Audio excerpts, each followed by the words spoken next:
Hi అండి. Good morning. ఏం చేస్తున్నారు? హ్యాపీ సండే అండి. అయితే అతివృష్టి లేకపోతే అనావృష్టి అని అంటారు చూసారండి. మా అమ్మాళ్ళ ఇంట్లో చెట్టు కాసిందండి. విపరీతంగా విరగబూసేసింది నిమ్మ చెట్లు. పువ్వులు పూస్తున్నట్టు పైనుంచి అలా రాలుతూనే ఉన్నాయండి నిమ్మ పళ్ళు.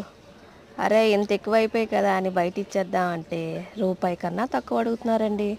నిజంగా అప్పుడే అనిపించింది రైతులు ఎంత కష్టపడి పంటలు పండిస్తారు.